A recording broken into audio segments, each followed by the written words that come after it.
చంద్రబాబు నాయుడు గారు కోర్టులో అన్నాడు, నాకు హెల్త్ బాగాలేదు, నాకు రెస్ట్ కావాలి అని. నిన్న కుప్పంలో భువనేశ్వరమ్మ చెప్పింది, మా ఆయనకి రెస్ట్ కావాలండి, ఆయన పని అయిపోయింది అని.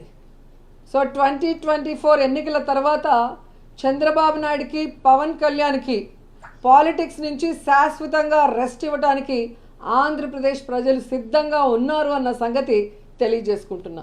ఈరోజు చంద్రబాబు నాయుడు ఇచ్చిన ముష్టి 24 సీట్లకే ఎందుకు తల వంచావు పవన్ కళ్యాణ్ అని జనసేన కార్యకర్తలు, నాయకులకి సమాధానం చెప్పాలి. నిజంగా ఎంత బాధాకరం అంటే,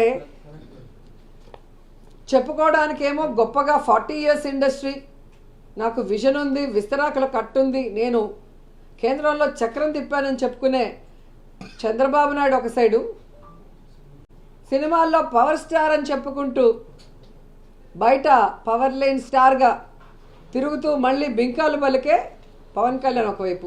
వీళ్ళిద్దరికీ బాగా అర్థమైపోయింది, మనకి బలం లేదు, జగన్మోహన్ రెడ్డి గారిని మనం ఓడించే పరిస్థితి లేదు, కాబట్టి మనం ఎలాగైనా పొత్తు పెట్టుకొని జగనన్నని దించాలి అన్న ఆలోచనతోనే ఈ పొత్తుల కార్యక్రమానికి స్టార్ట్ చేశారు.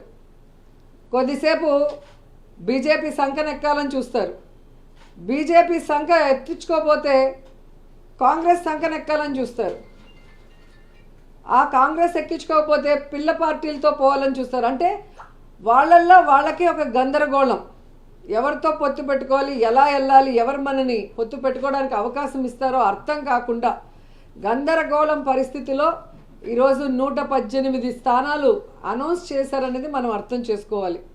కానీ ఆ 118 స్థానాల్లో 24 స్థానాలు జనసేనకి ఇచ్చారు, మిగతా స్థానాలు తెలుగుదేశం పార్టీకి ఇస్తే అందులో చంద్రబాబు నాయుడు స్థానం కుప్పం అని ఆయన అనౌన్స్ చేసుకున్నాడు, బాలకృష్ణ స్థానం హిందూపురం అని అనౌన్స్ చేశారు, అలాగే లోకేష్ మంగళగిరి స్థానం అని అనౌన్స్ చేసుకున్నారు.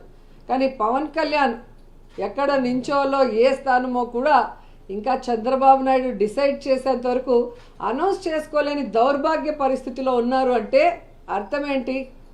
ఒక చోట ఓడిపోయిన వాడికి మొదట ఇచ్చారు, 2 చోట్ల ఓడిపోయిన వాడికి తర్వాత ఇస్తాంలే సెకండ్ జాబితాలో అని ఒక కేర్లెస్నెస్ ఏమో పవన్ కళ్యాణ్ చంద్రబాబు నాయుడిని అడిగి తెలుసుకోవాలని కూడా ఈ సందర్భంగా తెలియజేసుకుంటున్నా.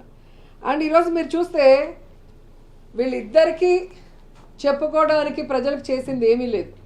చంద్రబాబు నాయుడు 14 సంవత్సరాలు ముఖ్యమంత్రిగా ఉండి ఏ రోజు తాను ఇచ్చిన మేనిఫెస్టోని ప్రజల కోసం చేసింది లేదు.